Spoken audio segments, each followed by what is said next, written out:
Okay, the sun's more visible today, and yes, I had to change, for example, the presentation a little bit because I'm testing out the video editing program, which I mentioned last year. I'll explain a bit more, but I kind of had to do it all of a sudden, kind of anyways.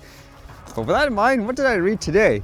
How about this one, where apparently it talks about companies like, I guess, Skydio, where their drones are being used, I guess, in war and so forth now. As you know, they recently stopped, I guess, targeting the recreational market. This one says, California firm testing its drones tech in Ukraine. As it says here, Skydio, a 9-year-old California-based maker of drones, is further honing its technology-based feedback from troops in Ukraine. The company released its second-generation enterprise drone in September. Through government agencies and third parties, Skydio has supplied hundreds of drones to the country under constant attack by Russia since February 2022. Mike Ross, Skydio's chief of staff of product management, told EE Times, saying, "We've conducted training with Ukrainian forces on a deep level to get feedback from the field on how the drones are being used," he said. "We want to learn as much as we can from that conflict so we can continue to refine what we do to help those soldiers be as effective as possible on the battlefield."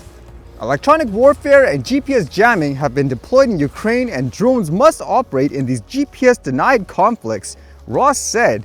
So it's kind of interesting too, because I even mentioned in terms of them exiting the consumer drone business, they'll probably get more, let's just say, government contracts, military contracts, I guess you could say. And I guess this kind of shows there's money to be made there, huh? Although it makes me think too, because companies like DJI, they usually go out in the public and say, our drones have never been designed for military use and all that. So in this case, when it comes to a company like Skydio, I guess they can't really say that anymore, could they? So it makes you wonder, does that benefit them? Does it hurt them? Either way, I guess again, there's money to be made in this stuff for these companies, huh?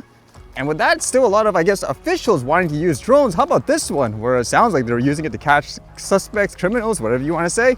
It says, 3 tracked by drone after break-ins in San Mateo homes. A drone with a surveillance camera tracked down 3 men attempting to hide after taking more than $50,000 in goods from 2 homes, San Mateo police said Wednesday. One suspect was arrested attempting to hide in a portable bathroom. Another was found on the roof of a home. A third was arrested as he ran out of a backyard, police said. Sounds like they went everywhere, huh? Ultimately, it says they were accused of residential burglary, grand theft, conspiracy to commit a crime, possession of stolen property, and resisting arrest, police said. It says the police were alerted by a person who lives on Mission Drive and was watching a live feed from a security camera showing 2 suspects ransacking his home. So that'll be a common sight too, I guess, in terms of officials using it, even though it's been fear-mongered like crazy for a recreational flyer and all that. Although with that thought, in terms of people using it, I guess for non-official use, or let's just say police purposes, this was kind of interesting as it relates to that story of people using drones for hunting and all that. This one says, drone operator charged by Pennsylvania Game Commission in sting operation. So what's going on here, huh? It says an undercover operation by the Pennsylvania Game Commission had led to several charges filed against the owner of a drone deer recovery business. The Game Commission filed 4 citations against Joshua Wingroth of Downingtown for an incident that occurred December 6th at the Welsh Mountain Nature Preserve in Lancaster County. Wingenroth was charged with 2 counts of unlawful devices and methods and 1 count of each of disturbance of game and wildlife and restrictions on recreational spotlighting. The charges combined carrying a maximum of a $2,500 fine and up to 3 months in jail. Holy smokes, is that all just for flying a drone to, I guess, track where the animal is? It says, according to citations filed by the Game Commission, Wingenroth operated an unmanned aircraft system or drone to locate game. Several reports indicate he was contacted by a hunter who claimed to have wounded a deer and asked Wingenroth to use the drone to locate the animal. Game Commission wardens arrived on the scene as Wingenroth was operating the drone, which was seized as evidence. Also, according to citations, Wingenroth is alleged to have disturbed an antlered deer whilst operating the drone and used an artificial light from the drone to locate the deer. The incident took place during the statewide firearms deer season when the use of spotlights are prohibited. Wow, there's so much technicality to this stuff, huh? It says Wingenroth's business, Wingy Drone Services, is listed on the Drone Deer Recovery website. Mike Yoder, who owns the Ohio-based Drone Deer Recovery, said Wiggenroth isn't associated with his business, but lists his name on the website the same as other independent drone operators. So you can imagine they're saying, I guess, because they're charged, they're gonna, in a sense, challenge this. It makes you wonder too, wow, is that really appropriate in that case? If it's a wounded deer, as they said, they're just trying to find it to recover it and all that. At the same time, you have all these stories of war and so forth. I guess that's okay, huh, to use for a drone, but you have to really target people like this? Seems kind of overboard in some ways, isn't it? What would you think about that? Okay, so a little bit of an explanation in terms of what's going on with the video editing and all that. As you guys remember last year, I said I wanted to change things up. I wanted to test out a new video editing program too with the Davinci Resolve, because things like the Premiere, which I normally use, you have to pay a monthly fee with those cloud subscriptions and all that, which I'm not a big fan of.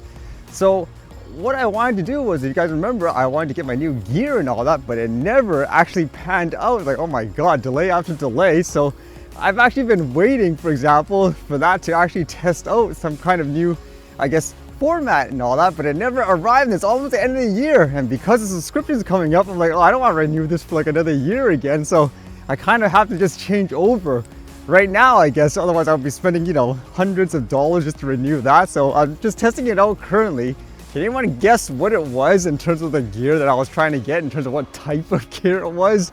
Again, I could actually go for plan B, but I was thinking, do I really want to rush it and so forth? 2024 is almost there.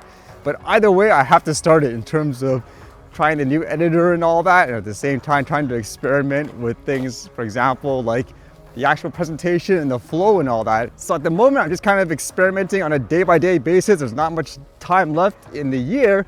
It'll be kind of like when I was testing out the mic and so forth. Just want to see, for example, what's available, the best way to do things. If I can export things, for example, potentially in 4K all the time. I know it's a huge memory drain and all that, but some of the stuff actually makes the process easier, like using the mic actually. So let's see what happens now, I guess. But yeah, that's just a heads up or a notice in terms of, hey, what's going on all of a sudden?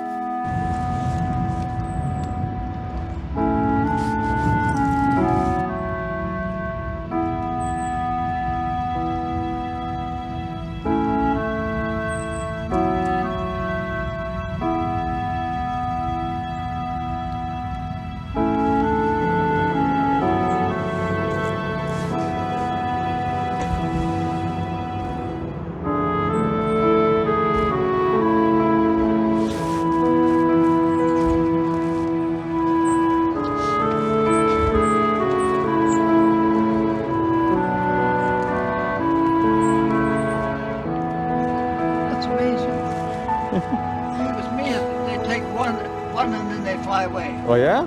But they're staying in your hand. Yeah. That guy is.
right. See you guys later.